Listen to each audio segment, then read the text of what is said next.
Hey ho, it's Zola. Hey guys, what's up? I thought I'd do another one of these, maybe for the Str8 Rippin montage. I'm a bit busy today. Watching my country get knocked out of the Euros. So there we go, gaming lessons. That didn't really work out, did it? T squared. Okay, so this first scene was made in Vue, I believe it was. A program I didn't really know enough about, but I kind of worked out enough to be able to do this cloud scene and these mountains as well.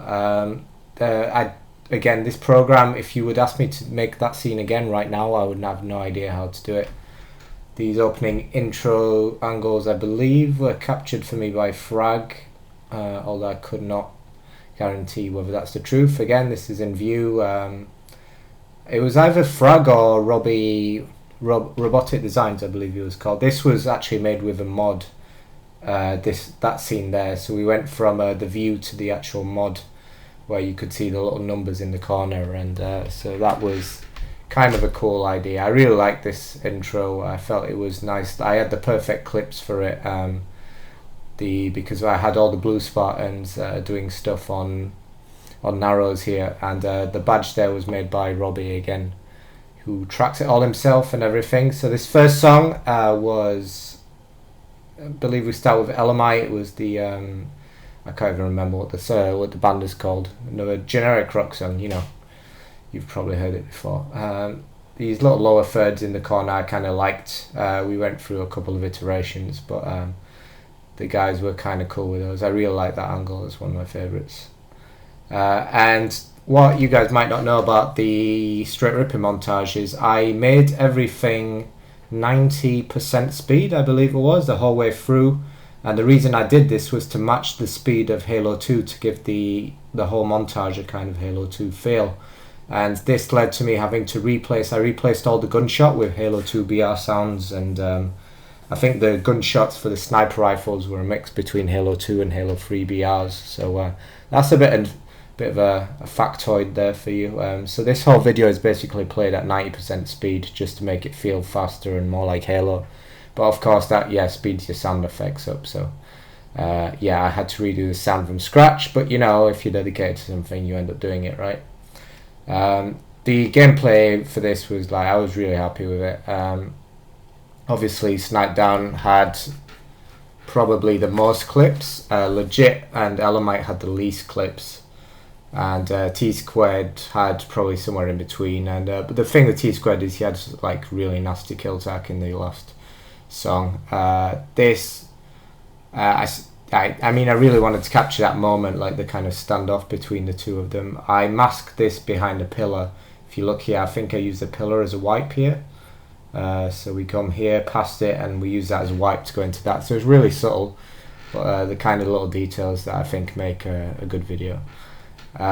This angle was a pain in the ass to get. I did it loads of times and never really felt right, but there you go. This is a load of English players getting raped, so kind of funny. T squared probably host abusing, but still absolutely nasty clip. This part right now, if I was to read the montage, I would do so much better, but I couldn't really think of anything to do at that point. I was still at the point where I was still really learning my craft, I think. So definitely compared to Legacy, when I look back at it, there's so many things I would do differently. First thing is I didn't have complete control of the music, which was unfortunate. I got to choose the songs. Well, I did choose the songs, but the songs I felt had to be kind of all in this kind of Halo 2 kind of generic rock style that was kind of all the rage back then. Whereas with Legacy I had complete free reign, and I chose some songs that I thought were interesting and different. I really loved that transition. Hans did a great job with all the angles on this montage. I actually, all the angles in this montage were just long aim conversation between me and Hans, and me describing exactly what I wanted for all these angles. Fortunately, Hans has great cinematic eye if you've ever seen his duality montage. So actually a lot of them came out, pretty much perfect first time, and he knew exactly what I wanted. And if anything, I think it put him in good stead for when he did his montage, kind of working with all these angles. This right here is one of my favourite transitions. It's really quick, but I do a really subtle frame shift between the window in Guardian there, and it's really hard to pick up, but if you watch it a few times, it's probably my favourite part in the whole video. That angle is absolutely disgusting. He did a great job with that one. And yeah, I mean, like, again, it's all about the subtle transitions for me. I'm all about that. As I'm watching this back now without the sound, it's giving me motion sickness, but those were the ways the kids wanted the montage back those days. I really like Legacy because I got to slow everything down a bit. But to be honest, like a lot of people, you know, I mean, it's all taste and preference at the end of the day. A lot of people preferred this kind of really fast editing style. I prefer at the end just something with Legacy as I got towards the end of my Halo editing, just something a bit more chilled out, just where you can read the clips a bit better, because after a while of watching clips at this speed I always felt that it got a bit too much and clips start to blur into one and each other, and you don't really appreciate the what's going on and the talent, and it's more about telling a story, I think, with the clips. And that's certainly what I did with Legacy. There was also so many unique clips. I mean, these are all like classic MLG overkills, like at level 50 and OBRs or host or whatever. But again, it's really good plays, don't get me wrong. But yeah, I just think in Legacy I was more about telling the story. This one, I can't believe no one called it out.